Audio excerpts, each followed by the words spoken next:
Now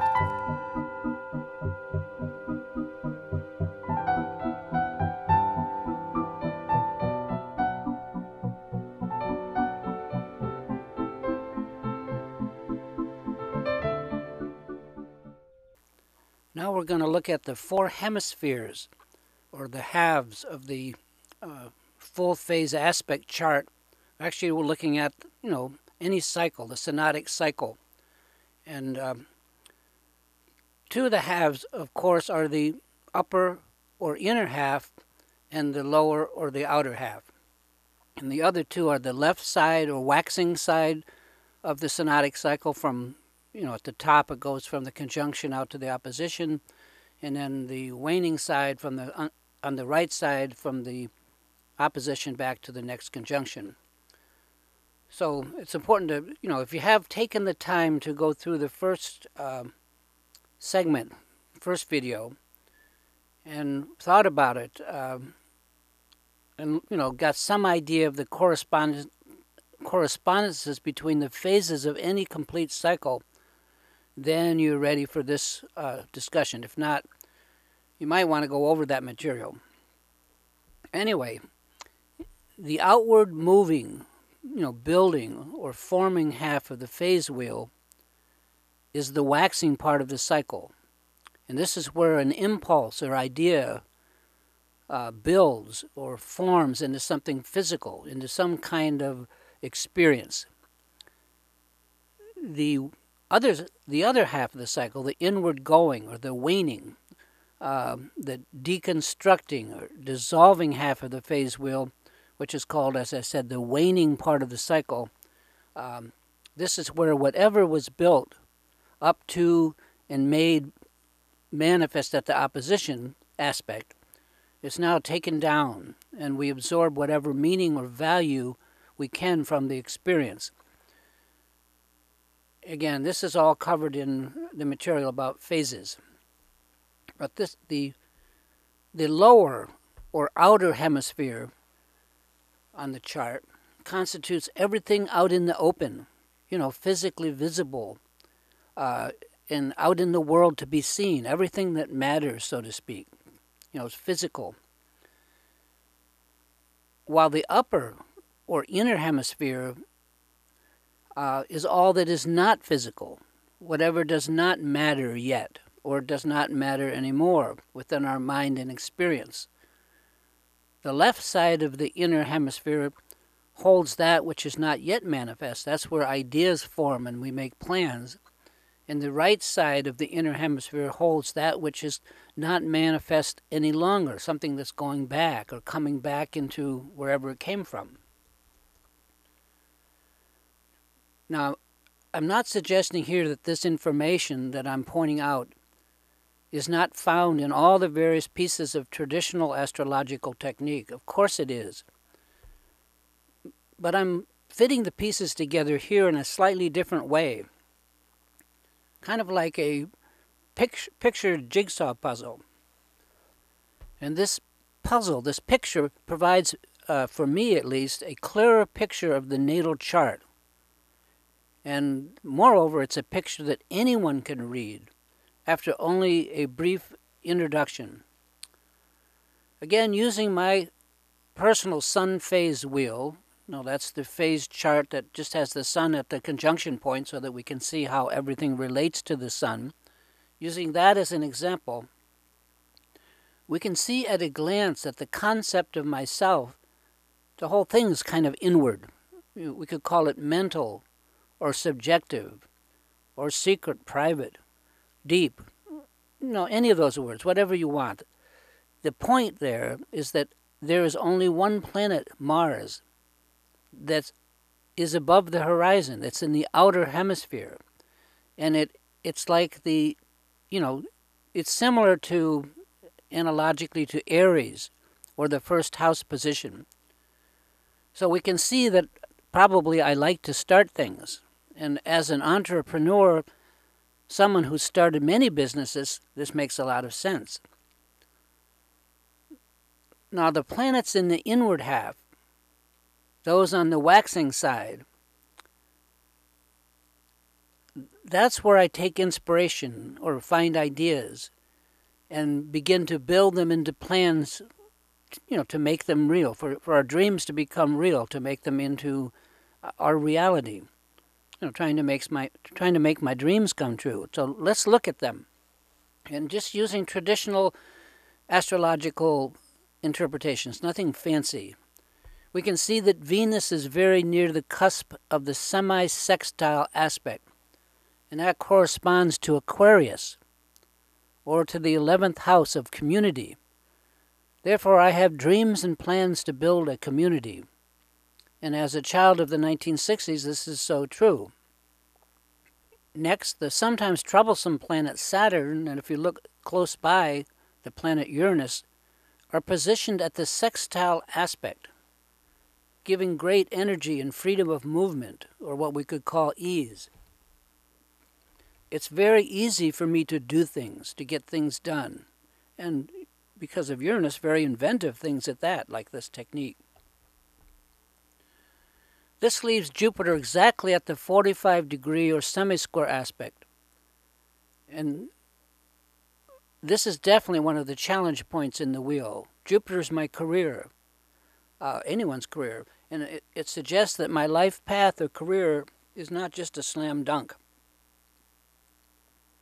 But it may involve a lot of obstacles, a lot of challenges. However, as you learn more about the aspects, the phase aspects, the particular aspects, this particular semisquare is one where we don't take no for an answer, but instead of turning back, we usually press on. And this suggests that general movement forward on my part will remove any career blocks, and ensure some kind of steady progress. Now let's look at the waning side of my chart. In my case, all of the bodies on the waning side are in the upper part of the chart, the private part. The waning hemisphere of the chart tells us about the returns of life, how we receive back from life. We could say, if we want, our destiny, what will come to be, what will come to us. And this is where life presents things to us without our having to do anything at all. So, in short, doing things is the waxing side of the chart on the left. If we were taking martial arts, we'd have to say that the waxing side of the chart is judo, and the waning side of the chart is aikido. And with judo, we push onward, we strike outward. With aikido, we passively use force and momentum that's already in play somehow to our advantage. We use it. One is aggressive, judo. One is passive, aikido. One hand places, the other hand takes away. Now let's start learning how to interpret the full phase wheel. Remember that with the full phase wheel, we're always looking at one planet at a time. That planet's placed at the top of the chart in the place where the conjunction is marked. And then all of the other bodies are laid out in relation to it, showing their particular angular separation, either as waxing or waning aspects. As each of the planets has its own qualities in nature, that part of life that they represent is especially useful to look at them one by one as you look at the chart. Of course, the two most important bodies are the sun and the moon, since they represent the self, the sun, and your support environment, the moon. The other traditional planets like Mars, which represents ambition and drive, or Jupiter represents career or life path, they're also really important to look at. Since the 360-degree space of the circle is always the same, and since each view has the same number of planets, what changes or is different is the grouping of the planets on the wheel, in particular, if and where they form clusters. For example, which of the four quadrants has the most planets? That area of the wheel will be strengthened or emphasized. And this clustering may point to particular talents or abilities. depending, of course, on which planets are involved. Or which have none. Which ones are empty? That too is significant. So look for clustering of different types by quadrant. Also by hemisphere, by aspect type, and by lack of or want, and so on. Each of these kinds of emphasis can be interpreted by even a beginning astrologer. Clustering is obvious, which is what makes this technique so easy. And we'll go over some of these areas of emphasis. So let's start with the 4 hemispheres. Actually, hemispheres only have 2 parts, but here I'm referring to the 4 of them because we have a right and a left side, an upper and a lower, and so on. And the 4 quadrants or quarters can be grouped, as follows. There's the upper or inner hemisphere, which are the 1st and 4th quadrants. The outer hemisphere, the lower part, which is the 2nd and 3rd quadrants. The waxing hemisphere, which is the left side, which are the 1st and 2nd quadrants. And finally, the waning hemisphere on the right side, the 3rd and 4th quadrants. Right off, we can look at how the hemispheres, either planet by planet or as a total for the entire chart, stack up. Which of the 4 hemispheres have the greatest emphasis? You can see. And we look at hemispheres naturally by pairs.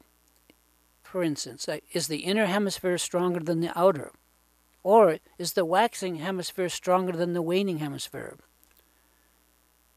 And each of these designations has meaning. It can be interpreted. So let's go briefly, at least, how you might interpret them. Let's start with the inner and the outer. It could be as simple as saying, are you an innie or an outie? Are your planets more in the inner hemisphere, which tends to make you an introvert, or are they in the outer hemisphere, which would point to your being an extrovert? And there are all levels of interpretation as well.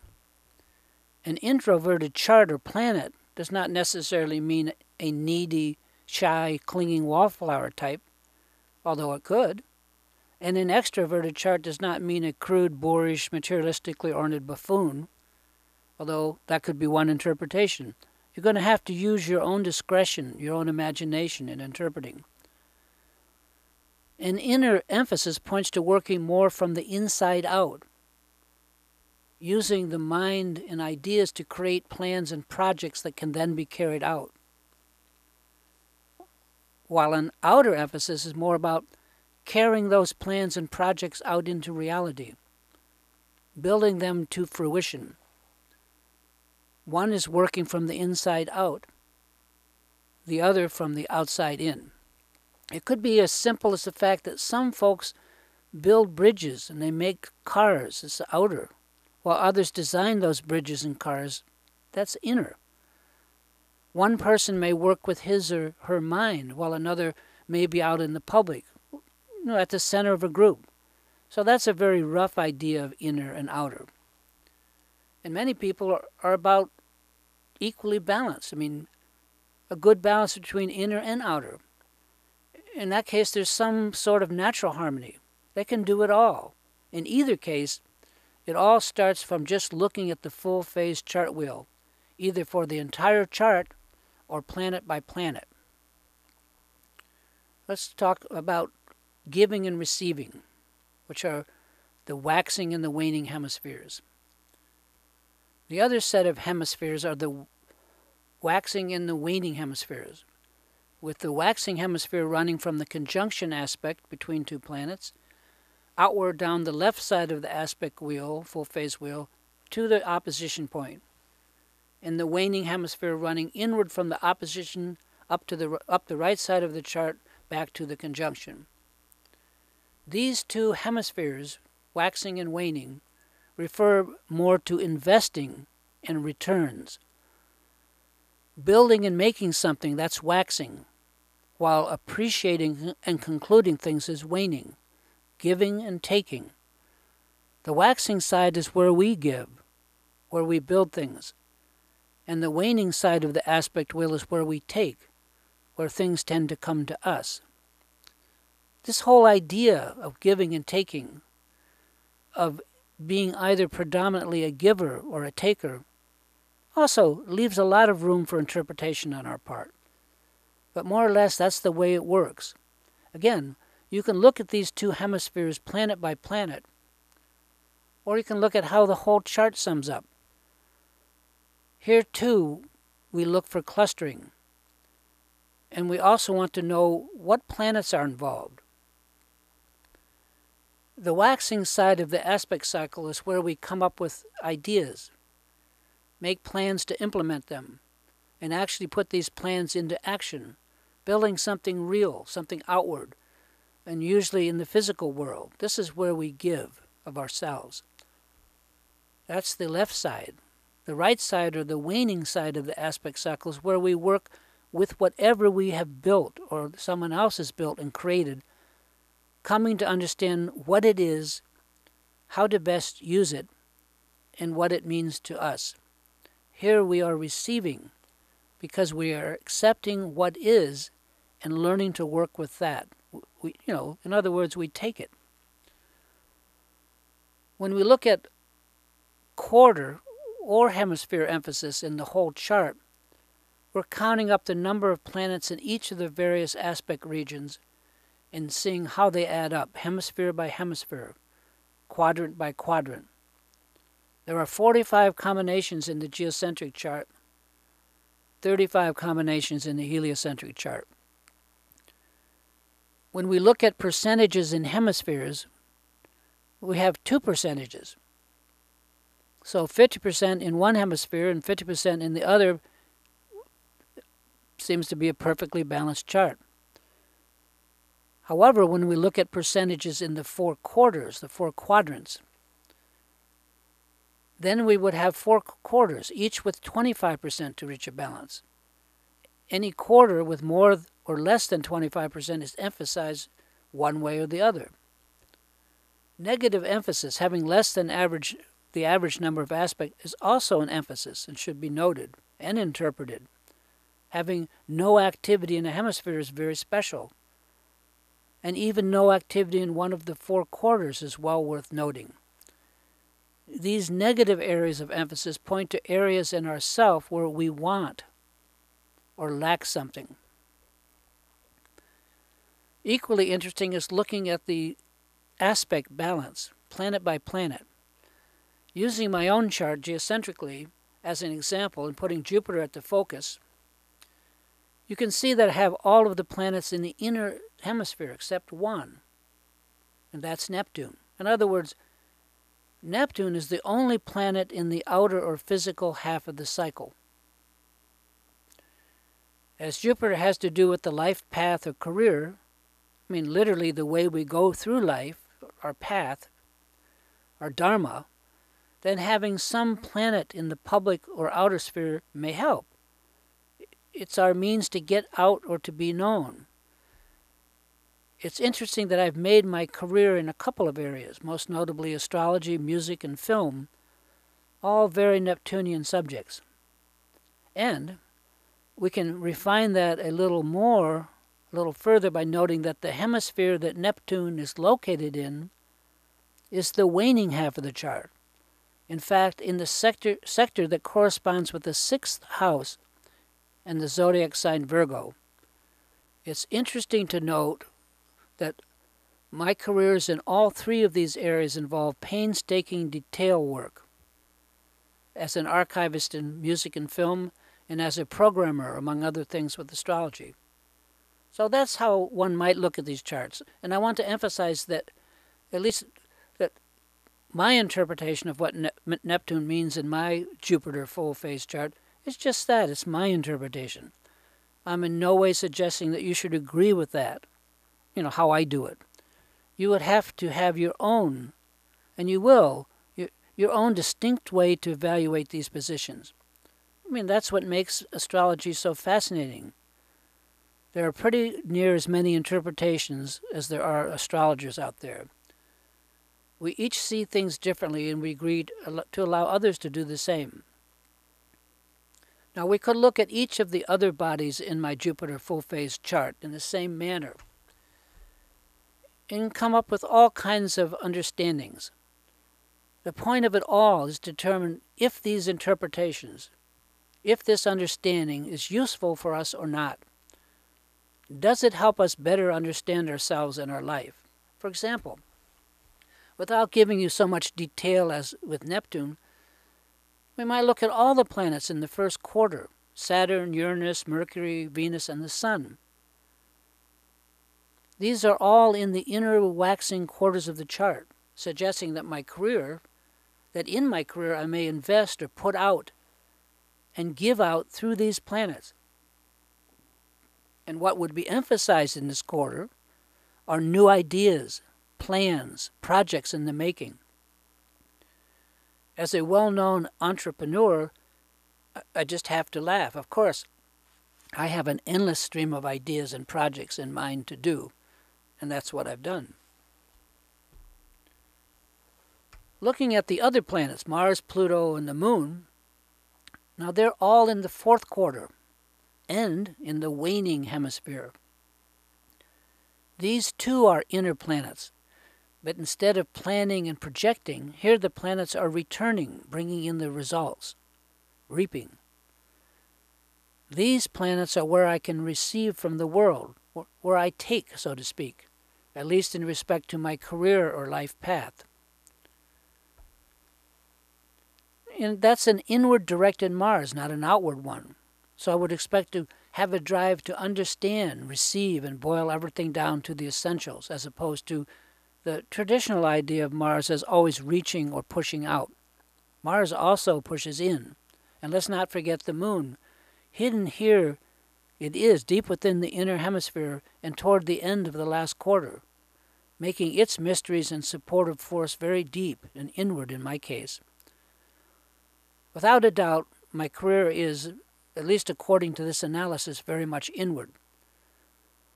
Whether we want to translate that as insecure, mental, all about ideas, or all three, or something else again. What I'm trying to do here is to give you a taste as to how these planet-by-planet full-phase charts can be looked at and interpreted. Of course, that is only one planet. There are all the others, and each has its own story. In fact, it's one of the great things about this technique that each full-phase chart tells its own story, and it tells a complete story. We don't have to rack our brains to figure this out. We just look at the full-phase wheel and read the story. It's all right there. And for myself, I like these kind of stories. I'm not suggesting that this full-phase technique is the only or even the best method to read a chart. What is true is that here is a new and easy-to-read way to look at yourself. It's based on principles that each of us have already accepted and we hold true. The validity of aspects is integral to most astrologers' toolbox. We pretty much all use them. All that we've done here is to arrange what we already use every day into an easier-to-read format and expand our interpretations to read the two kinds of aspects, waxing and waning, as different events, something many great astrologers have been suggesting that we do for many decades. Astrological aspects, the angular separation between the various planets in the sky, is as old as astrology itself. And what we're doing here is we're looking at these astrological aspects, but in a modern full-phase context, which analyzes all 45 aspect pairs between the Sun and the Moon, and the 8 planets in their full 360-degree context. Throughout the tradition of astrology, the single most important aspect combination is that of the Sun and the Moon. For sure, it's an order of magnitude more important than any other aspect pair, because it represents the two major bodies that, along with the Earth, create the monthly solar-lunar cycle. This solar-lunar cycle is the paradigm of all relationship cycles, and the Sun-Moon aspect is always the key to the overall nature of the chart, so don't underestimate its importance. Now let's look at the overall balance of the chart in terms of giving and taking. Is the chart evenly balanced, or does the person give more than they receive, or vice versa? It's not as simple as saying that giving is good and taking is bad, and that a particular chart represents either a giver or a taker, although perhaps in a general sense, a very general sense, there's some truth to that approach. Giving does indicate here putting forth, investing, being involved, putting the life energy out into building things. And taking or receiving indicates seeing results, getting returns, helping things out, and being less personally involved, getting some return out of our investment. We all have to invest in order to get a return. And as my teacher used to tell me, we know how to get the rabbit out of the hat, but how does it get in there in the first place? We may find ourselves always putting out in one area, but never getting anything back, while in other areas of our life, things just naturally seem to come to us. This is more how to understand this give and take. In some areas, we have to really make an effort, while in others, things just naturally come our way. We can look at this balance planet by planet, but we can also look at the overall chart balance itself. So, for instance, if you have more planets in the waxing hemisphere, then overall you are probably more of a giver than a taker. You invest in life, and you don't always expect to get back as much as you put out, as much as you give. Giving's natural to you, and it's not something that you have to make a great effort. It's just the way you are and the way you've always been. You don't expect life to wait on you, and you don't wait for someone else to act. You pitch in and you get the job done. It's true that you may work harder than others and for less, but the rewards of giving and being involved are more than just what you get back. You naturally understand this, and you're not a complainer. And you're anything but lazy, at least when it comes to putting out effort.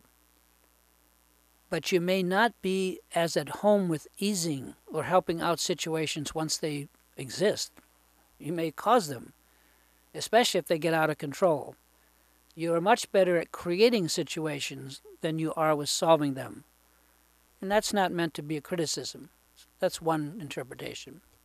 Now, you may have a waxing hemisphere first quarter emphasis, which you might interpret as you above all enjoy working from behind the scenes or in the world of creative ideas, planning and working your schemes and projects, and then projects perhaps even for others to carry out. Or you may have a waxing hemisphere emphasis in the second quarter. Then you like it when a project or situation is beyond the planning stages and has reached the production process. You like to pitch in and build infrastructure, finish off and complete projects.